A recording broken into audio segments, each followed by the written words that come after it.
Welcome to Omni on Air, the official podcast of Omni Aviation. where we dive into the real stories of aviation's finest. I'm your host, Ella. And I'm Daniel.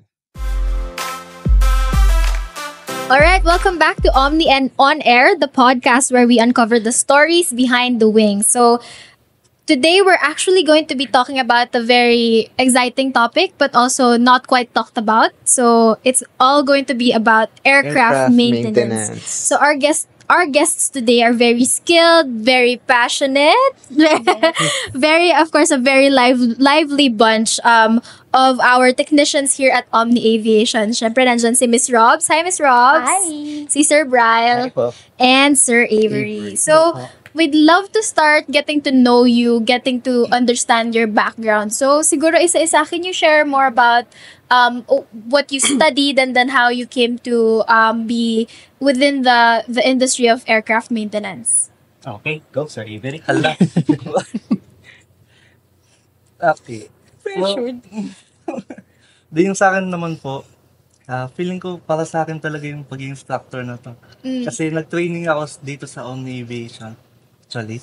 And then after that, after pandemic yun, so usually sarado lahat. And then napatambay, siyempre, alam naman natin. And then after that, muntik na akong mapasok sa trabaho na outside aviation.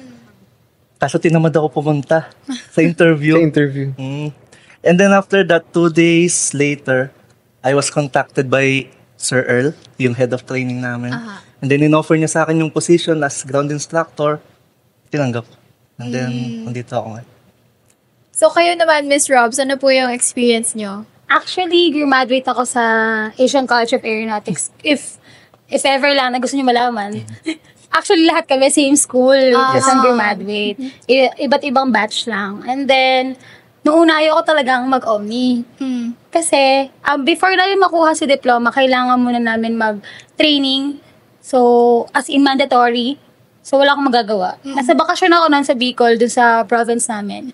Then, sabi ng mga kasama ko, mag-Omni na lang tayo. Ayoko talaga nung una kasi nga, maliliit lang yung aeroplano ni Omni. And gusto ko maangas ako. Discrimination. Talaga. Gusto ko talaga malaki na aeroplano para pag nag-post ako sa Facebook, sa social media, maangas, di ba? Medyo malaki yung angas, naka-cargo pan siya, ganyan-ganyan. Kaso, lahat ng mga kabatch ko, talagang decided na sa Omni Aviation. So, pumunta na ako. And then, ang nakakatawa lang, sobra. Lahat ng kabatch kong yun, wala na. Pero Ikaw ako, nandito pa din, di ba? So, enjoy sa baliktad. Sa maliit na aeroplano. Sir Bryle. So yun, nag-training din ako right after ng graduation sa Omni na ako. Actually, nag-advisor ko si Miss Robs dati, si Ma'am Robs. Then, nagtuloy-tuloy yung training ko. Nag-extend ako around 1 year kasi 6 months na talaga yung required sa school. Pero nag-enjoy ako sa Omni kasi masaya namin na experience, yung mga tao, approachable. As in, kompleto, full paxi experience hanggang na-hire din ako sa maintenance training center. So, nagpa-part-time din ako dati as sa skill test, tumutulong ako like nilinis or kung may kailangan i-assist, ganyan. Then right after, kinuha naman ako ni na Sir Earl as instructor. And currently, I am now a operations officer sa maintenance training center, sa training site. So, Yun. makikita mo yung transition nila, right? Pero to go deep down sa roots naman, you chose Omni. Ngayon naman, why did you choose aircraft maintenance naman in the first place? Okay, Sir Brian. Sir Bryle? Ikaw naman. Lumilipat. Actually, bata pa ako is, sabi ko sa mama ko, is gusto ko talaga maging pilot. Which is, alam naman natin, sa pilots medyo, actually hindi medyo, sobrang Very mahal. pricey. Yes, pricey. Ngayon, nag-isip ako ng way na mapalapit sa aeroplano, which is mapalapit sa Associated gusto pa ko rin. talaga.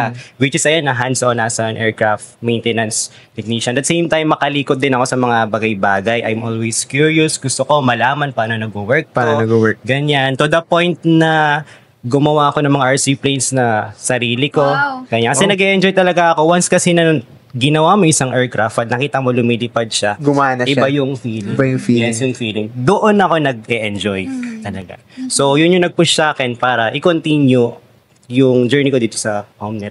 Makita mo kasi araw-araw din, lumilipad yung mga aeroplano. Yung kahit pagod ka, makita mo, no, ginawa to ng student na tinuruan namin, lumilipad.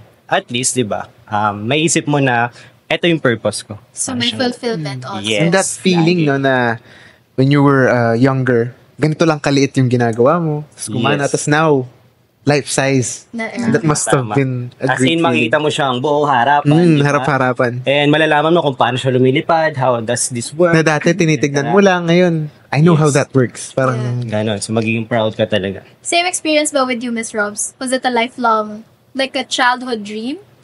Or hindi? Iba siya na ako. Hindi ko pa rin gusto talaga. Ano ba yan? Ano talaga gusto ko, di ba? Hindi, no high school, yung mga classmates ko before, talaga decided na kung ito, mag-doctor daw, ito, kung ano-ano. Tapos ako parang napaisip ako ano yung akin. Eh, yung father ko is retired Air Force. So, pinupush niya ako dahil wala din sa amin talagang sumunod sa yapak niya na mag-Air Force din. So, pag tumayo ako ngayon, malalaman nyo naman, if ever, pasok naman yung height ko sa Air Force, huwag nyo ako i-judge. Pero ayun, so kailangan lang, parang kailangan lang, requirements sa Air Force, may specific units na kailangan habulin. Okay. So, nakita namin na yung school ko, yung kung saan nga ako graduate, is abot naman yung 72 units agad. So, yun na lang, yung kinuha. Plus, yung ate ko, pinangarap niya magsuot ng maangas na uniform. And isa yun sa mga mukhang maangas na uniform. Kasi close to pagiging pilot nga yung itsura. So, yun siya. So, ayun. Yun lang. Pero you're happy, ma'am. Yes, obviously. Ako, naging advisor po ako na to. Naging advisor din po ako na to. Swerte At hanggang po ngayon, sila, nandito no? pa rin ako. Kayo po, Sir Avery. Sa akin naman po, wala talaga sa plano. And, di ko din alam paano ako napunta dito eh. Pero, pero ang plano ko talaga mula bata is engineer. engineer. Oh. Kaso, nag-exam na ako dun sa university, nakapasa na, okay na lahat. Kaso as an introvert, sobrang daming tao dun kasi university, tapos nawawalan ako ng Introvert energy ka? every day. Introvert ka pala. Mas pinili ko talaga yung Hindi mas, halata. mas konti yung tao. And then, ayun, ayoko doon na madaming tao. Hindi ko talaga kaya. So, nag-aircraft mechanic ako. Tapos ngayon, napunta ako as instructor kung saan nagsasalita sa harap ng tao. So, wala din. So, wala din. How ironic lang na dito pa ako napunta ka talaga. sa... Tapos ngayon, nandito ka kasama. Na nasa Kasama podcast. namin na nasa podcast. So, I think very common yung sentiment no, na childhood dream nila na maging piloto or they really love the idea Or engineer. the concept. Yeah, the concept of flying itself. Pero siguro madami sa mga nag-aspire na maging aircraft mechanics, hindi rin naman talaga nila alam yung day-to-day. So, sa mga ganon na nag-aaral pa lang or still in their phase where they're still studying, ano yung pwede nating insights na mabigay sa kanila? Paano ba yung day-to-day, Day-to-day ng basis. aircraft mechanic? Okay. Good. Okay, Sir Ryan. Kasi siya yung pinaka-motivational. Nakaka-motivate na ano.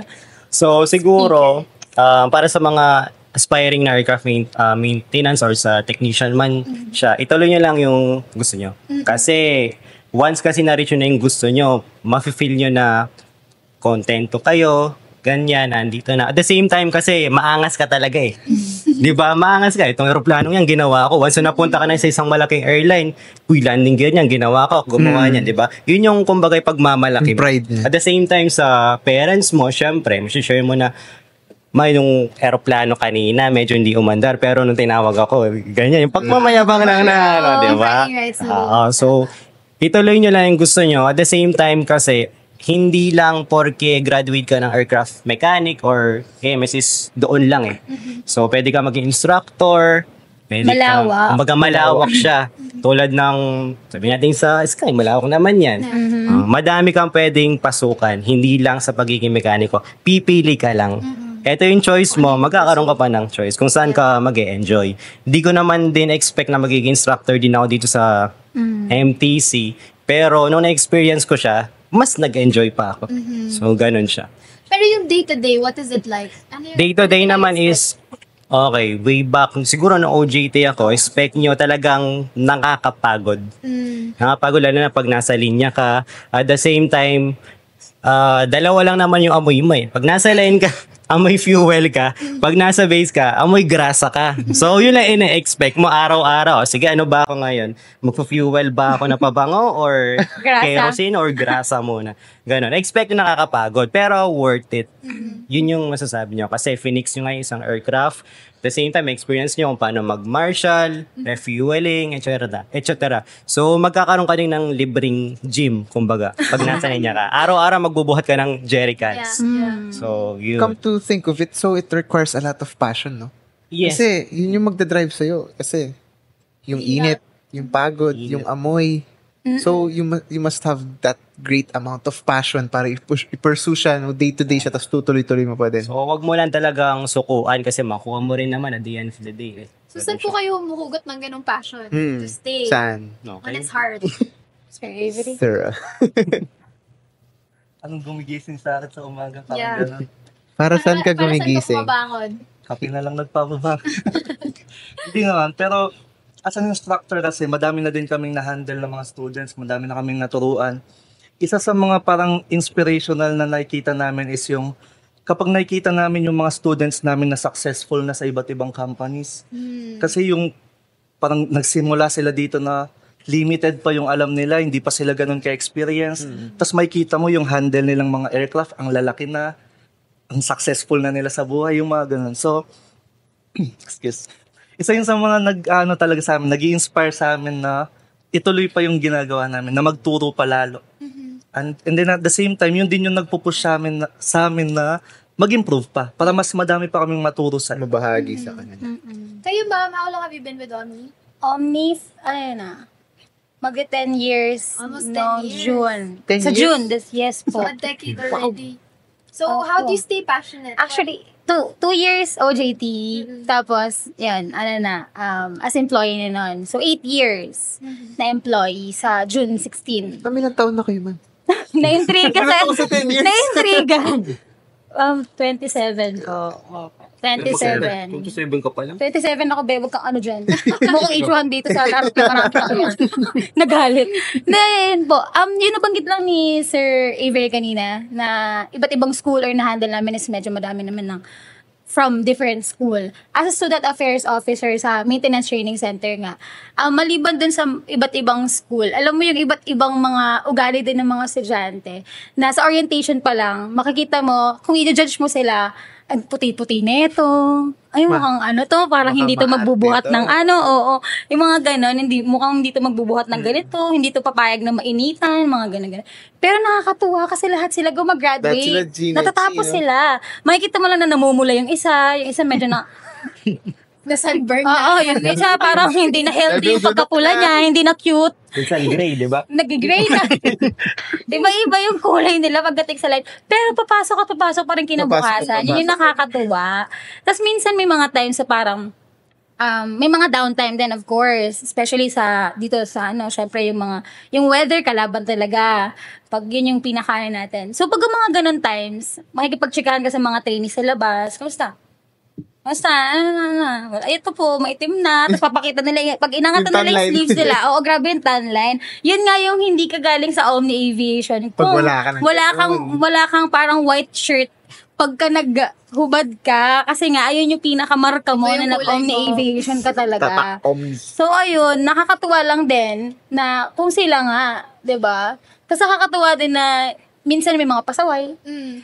Magugulat ka, mapapaisip ka na, paano kaya ito pag nagtrabaho na, ganito ano neto, 'di ba? Nag-aalala kami na kailangan mo pang galingan or yung way mo makipag-usap, maayos dapat sana. Kasi pag nagtrabaho ka, Diyos ko, yung mga estudyante na magkasabi ng, pwede na po bang umuwi? Yung mga ganon. Yung mga ganon kasi talagang instances di naman maiiwasan.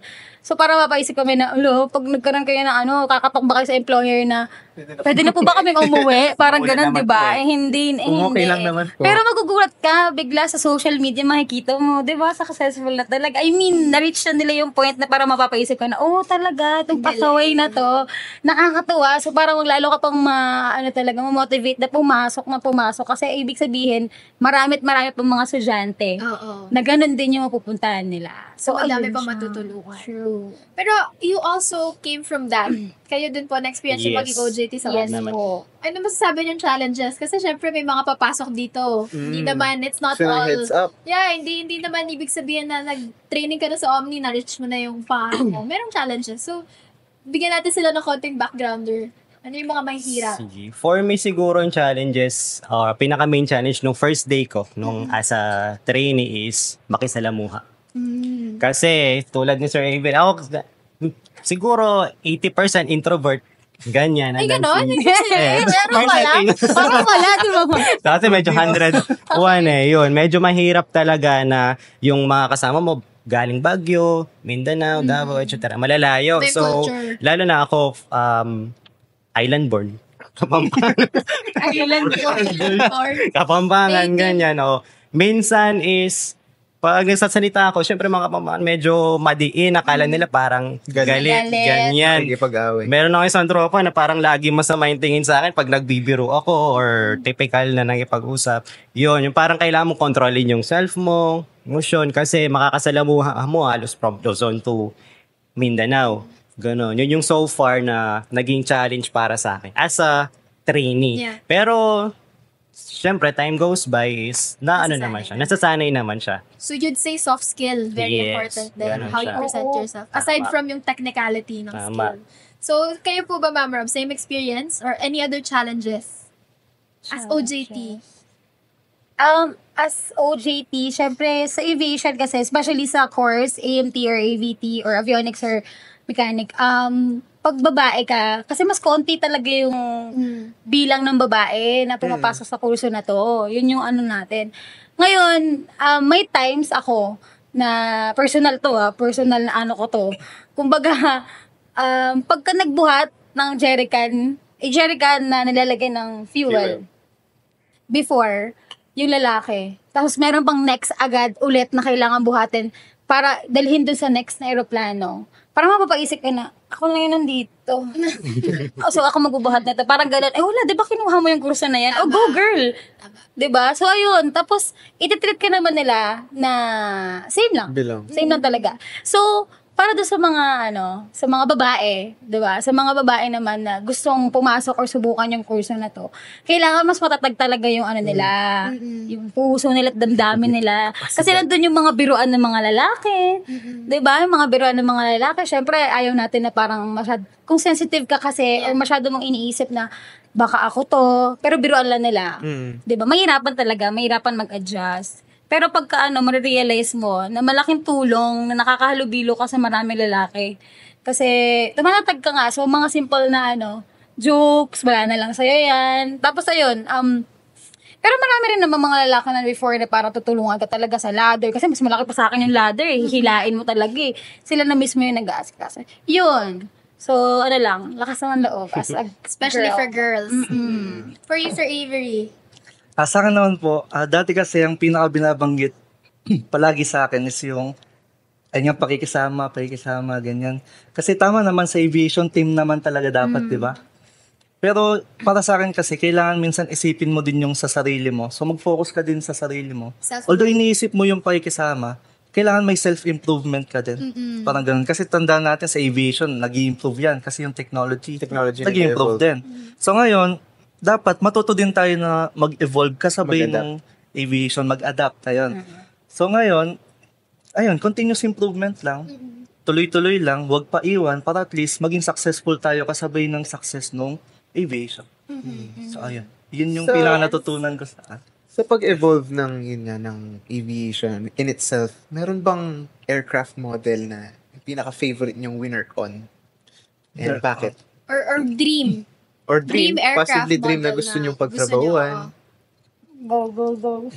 Sa akin, hindi ko pa siya na-handle pero gusto ko siyang ma-handle sometime, which is yung helicopter. Wala akong specific na model. Basta helicopter. Basta helicopter siya. Hindi ko alam pero If ayun. padalan pong helicopter ngayon, alam niyo Yun. siya paano? O Hindi pa. aaralin? Pero gusto niyo ko siyang lang? matutunan. Dream lang. Actually, kahit yung marshalling, may pinagkaiba po kasi talaga eh. Yung marshalling is yung ginaguide mo yung pilot Yung kung mga saan ganun. Pagland. Sa pagland. So, doon pa lang sa pag nakikita kasi namin na may helicopter na nagla-land dito. So, may specific din na tao na mag-marshal for ano. Parang doon pa lang mapapaisip ko na may pinagkaiba talaga. And ma-intriga ka. So, feeling ko yun yung reason kung bakit gusto mo ng Helicopter. So, sa mga aircraft na nandito sa Omni, can you share actually ano ba yung aircraft na meron tayo na Or at least yung favorite nyo na work on. Cessna. Actually, yung pinaka gusto kong dito sa Omni is yung Cessna 152 na Aerobat. Color blue, so makikita na siya. Kasi, nung na-try ko siya, syempre, since Aerobat siya, mas smooth yung mga control surfaces niya, movement, at the same time, maangas kasi eh. Diba? Iisipin mo, Parang ilang beses ko na narinig yung salitang angas. yung typical na Cessna, gaya lang lumipad eh. Pero pag naisip mo Aerobat, kaya mo pang So, umikot-ikot. ano difference ng etc. Aerobat sa Ayun lang, usual? dejo.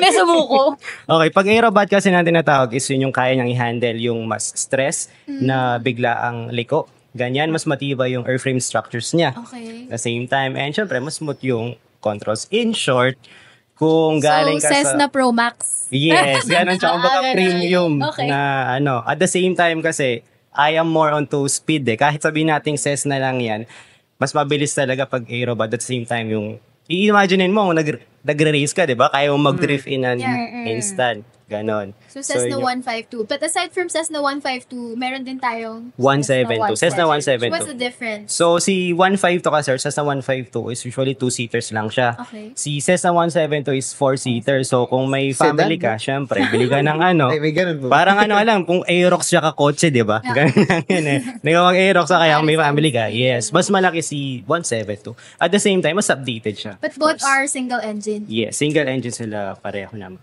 But ano yung experience natin with dual engine aircrafts naman? So far, first time ko lang actually, one time lang ako napag-run up si Piper Seneca. Yes, so nira-run up siya actually, uunahin mo na yung kabilang engine eh. So para mas makapag-focus ka dito, right after that is yung kabilang engine naman. So medyo mas complicated siya ng konti. At the same time, syempre, since dual engine siya, dalawa yung controls niya. Yeah. Ganon. So, pipili ka muna or titimplahin mo. Pagka medyo mas complicated compared kay single engine. Yeah. Which is more powerful naman, of course. Yun yung pinaka the best. Tsaka mas maangas. Lagi talaga yung Favorite kasi maangas. Oo. Pero could you walk us through what it's like to train at Omni? Ano pwede expect ng mga estudyante, incoming estudyante, kung dito sila mag-OJT? Or if not OJT, kung dito sila magkuha ng training or Yun. assistance? Pinaka-the best na makasagot si Mom Props. Feel ko lahat ng Mom Props expectation ng talaga. students dito. 10 years pa naman. 10 years. Grabe, no? 10 years, oh. Pwede po bang wag na natin ulit-ulitin kasi mukha na po ano. Ano po ulit yung question? Sorry. Ano yung pwede nila expect, Ma'am Robs, na whether it's module, ano yung nabibigay na assistance ni Omni, can you walk us through it? Actually, nababanggit ka naman to orientation pa lang eh. And pag nakakausap namin yung mga students, nababanggit namin sa kanila na alam namin, we really believe na lahat sila may idea na sa pagmemekaniko. Parang kumbaga, papalapitin na natin lalo at papaintindihin sa kanila kung paano ba nag-work yung mga theoretical lang din na ideas or nalaman nila sa school before. Kasi alam namin at naniniwala kami na mas matatandaan saka mas maintindihan ng estudyante yung isang bagay through experience. Hands-on. Kung everyday ginagawa na para normal and naging routine na lang siya, 'di ba? Magiging confident ka pa sa ginagawa mo. So ayun, siguro masabi ko na lang is promise na mag-hands-on talaga sila. And yung pag-hands-on nila, take note, is talagang flyable na aeroplano. Like, lumilipad. Yung nabanggit ka ni Brian kanina na... Di lang yung, mock-up. True. Yung satisfaction na alam mo ikaw yung naging parte Tas or makikita mo humawak siya. yung kamay mo Ando. doon, tapos lumilipad. Uy, ako yan, oh. Sama ako dyan. May nag-change Ayun, oil niyan. diba? Angas. Angas. mo. Ang angas, yun lang, diba? So, yun siya. So, for sure, meron silang matututunan talaga. I think very exciting. As much as ganun siya ka pride or be proud about doing that, hindi natin may iwasan yung na-mention nyo na napagod. So, ano sa tingin nyo yung ways or procedures nyo para sa inyo, physically and mentally, to keep yourself fit while doing those jobs? Like, paano nyo na-maintain How do you yung deal with macho nyo? Yeah, Ganyan. And yung Yes. tatag ng utak nyo. Siyempre, for me, I think yung init, hindi lang siya masakit sa balat. It's very challenging then, to focus So, ano yung nagagawa niyo to? Ako siguro 8 glasses of water a day. 8 glasses of Yes. water. Tapos 3 times a day ka kakain, tapos 8 hours of sleep. Perfect ka na. Yun na yung pinaka Ngayon, wag na aminin yun. Nakukuha niyo yun? Hindi. Hindi. Kaya ngayon, Kwentuhan yun lang yung naman, tinatawag diba? na challenge. Recommendation lang naman. Hindi naman. So, pero, yun. sorry. Pero to answer your question, sir, nabanggit mo din kanina yung kagustuhan talaga, di ba? So, ayun, dapat talaga gusto mo. Kung mahina yung loob mo sa career na to or sa path na to, panghihinaan ka talaga ng loob. Pero kung ito yung passion mo, Parang kahit pagod. kahit pagod ka, pahinga lang ng konti, tulog, tas may rest day, okay na yun. Pero usually naman, yung mga galaan din, nakakatulong din yun. Hangout with friends, kung di ka introvert. So, wala siyang friend. Wala akong friend. So ano kami dito? Ay, sorry. Hindi mo ba kami kaibigan? Yung mga ganun lang naman, passion lang talaga dun sa ginagawa mo. Yun yung nagpapabangon sa'yo. And syempre yung possibilities, right? Na kapag nakagraduate ka, ito yung mag-open up no world, no opportunities for you. So let's talk a little bit more about yon, yung opportunities. After nila mag-graduate sa Omni, ano ba pwede nilang i-expect? Ano yung mga career paths for them? Sige ako na. Since ako yung pinakalas sa practical exam, hindi porke graduate ka ni Omni, pang SES na ka lang, pang 172 ka lang, ganito. Sa license naman natin, nakalagay airframe and power plant, electronics, in short, general siya. Yeah. Or mas wide. So, once na nasa labas ka na, choice mo na kung gusto mong mag-apply for A320, kahit saan, malalaki yung mga airports naman natin, tsaka malaki naman si aviation. Madami kang choices. So, expect natin mahirap tsaka challenging. Kasi nga, napakadami nga ang aviation. Pero, medyo challenging. Kailangan mo talaga ng pagpupursige pag sa labas ka maghahanap. Once na nakapasok ka na, kailangan mo na talagang i-push yan. Tapusin mo to the point na, sige, pasok natin dito. Ito yung level A muna tayo hanggang umabot tayo ng Z. Ganon. Kasi step by step naman tayo lagi. Huwag tayong mawalan ng gana kung narinig natin, yung baba na yung sweldo dyan kasi ganyan-ganyan Usually, normal lahat. Sa lahat naman ng job is nangyayari yan, di ba? Sa simula. Siyempre, sa simula lang naman yan. Kaya ang aeroplano, di ba, sa ground muna yan mag-i-start. Hanggang lumipad na yan, mag-i-increase na rin. Oo nga. Diba? Experience. So, experience-based lagi. Simula sa baba, take off ka hanggang sa taas. I-maintain mo lang na nasa taas ka. Ganon lang Cruising yun. ka na. So, kung Cruising ka na. practical tips naman, so from, if, kunwari, merong training na gusto niya, pangarap niya, mag-maintain ng Boeing or ng A320, for example, ano ba dapat yung progression niya? So, after niya sa Omni, ano dapat yung iti-take niya na certification, training, ano pa? Actually, nakadepende na yan sa kukunin mo. Gusto mo mag-Boeing. Lagi namin sinasabi is training. Hindi ka pwedeng galing ka sa Omni, okay ka na, apply ka na, direct ka na. Lagi training. Katapos mo mag-training for the engine, training ka ulit for the sheet metal, for the airframe. Kasi hindi naman yan parang mag-a-apply ka ng job. Ito na yung job mo permanently. Okay. So, kailangan improve mo rin. Tulad nung sinabi ni Sir Avery kanina na nagle-level up yung aviation. So, kailangan sumabay tayo. Yes. Huwag yun magiging lang. stagnant, Sa training. kumbaga, Yes. no? Yung pinaka-suggest And ko for kailangan, practicality. mas maganda if meron ka ng license pagka Yun yung the papasok ka best. sa Yung iba po kasi, kumbaga, after graduation, tapos nag-training, kahit few months lang na training, tapos mag-try na silang pumasok sa... May mga companies kasi, kumbaga, na mag-accept sila ng mga students na gusto pumasok sa kanila kahit wala pang license. Fresh And then pag graduate. napasok na sila, doon na sila kukuha ng license. So, never nangyari na maghahawa ka ng aeroplano nang walang talagang lisensya. Nang walang lisensya. Kaso ang difference lang is, pag andun ka na sa loob ng company, medyo mahirapan ka na kasi, like, pumapasok ka everyday, tapos hindi mo na mapag-asabay yung pag-review mo to obtain Get your that license. license. Oo. So, sa Omni kasi, sinasamahan na natin hanggang sa pagkuha ng lisensya. Okay. So, simula training, ground school, training, and then may may help din, may assistance to obtain their license. Then, pwede na silang pumunta dun sa gusto nilang puntahan na company. So, after here, they're really ready na, for example, join SHAEP, join another Opo, yes po. lisensyado na. Mas better talaga yun na may license na. Kasi Okay. parang mas ayahay na. Ano na, edge na nila yun eh. Diba? Na meron na silang license. Pwedeng dagdagan ko na lang din. Since usapang practicality naman, sa real life kasi hindi lahat paboto sa atin, di ba?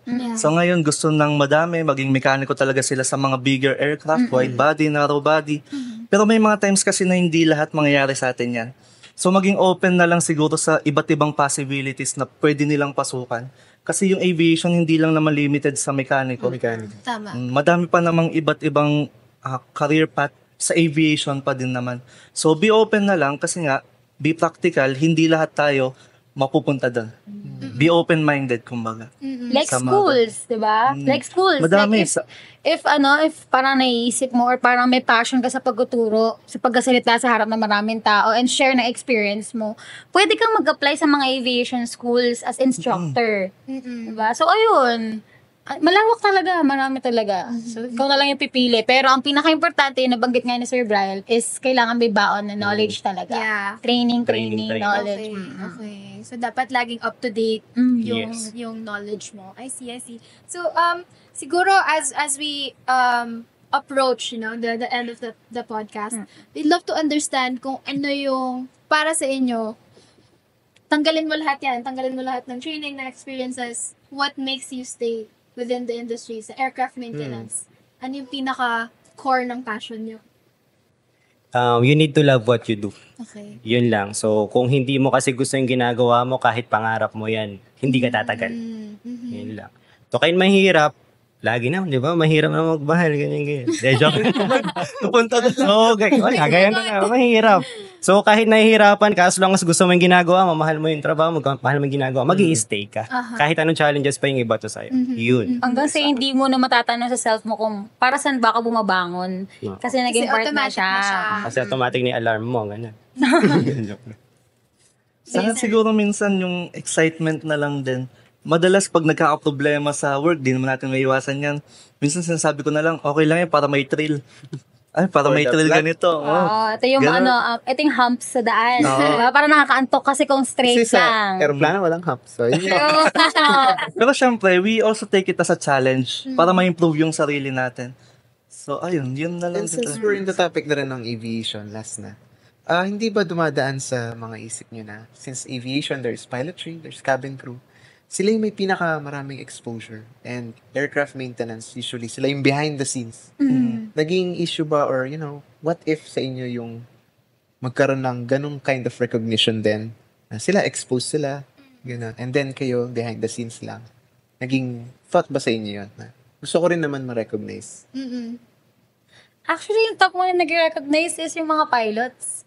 Oh, yeah. Yeah. Oh, Even I dito see. po, Appreciate even dito you. talaga, yung mga pilots talagang very, sila, though sa lahat naman siguro talagang marespeto sila. Okay. Pero iba yung level na pagdating sa mga mekaniko na napapansin din namin, talagang inaano talaga nila, like, ano ba, parang paparamdam na yung mekaniko na tinitingala ka talaga niya.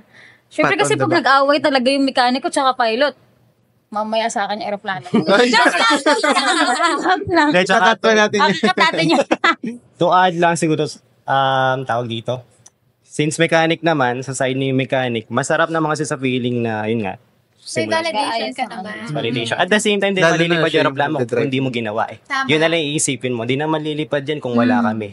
Yun. Si pilot, ang gagawin yan is, ihatid kayo. Pagkahatid dyan, kami yung maggagas. Hindi, joke. Kumbaga So, yun siya. minsan, yung sinasabi nila, wala man kami sa top 1 nyo, pero top 1 naman kami ng mga top 1 nyo. Oo. Kumbaga, Narinig niyo yun. ganun Ulit, sa- ulit. Kasi- Ulit. Ulitin mo, nahiya na siya. Ulitin mo. ay wala man kami sa top 1 nyo, pero top 1 naman kami ng mga Top one top 1 yan. nyo. Kumbaga, Kasi mag-best friend yan. hindi man kami nare-recognize ng madaming tao, pero at least yung mga piloto na nire-recognize nyo, Yeah. yung nagre-recognize sa amin. Oo naman. Ang ganda naman Ang ganda ng insight nun. na yun. I think that's a perfect way to actually end close on our podcast. We really appreciate that na even though our aircraft mechanics can sometimes be underrated, they can sometimes be, not as recognized as they should be for the fact na sila yung nagki-keep sa atin na safe, sila yung nagpaparepad ng mga aeroplane natin.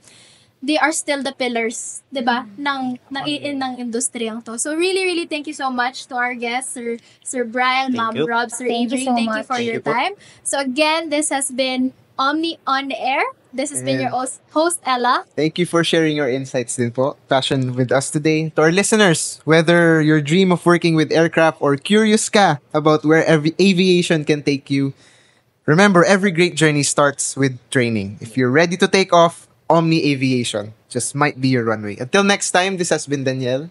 And Ella. Thank you, guys.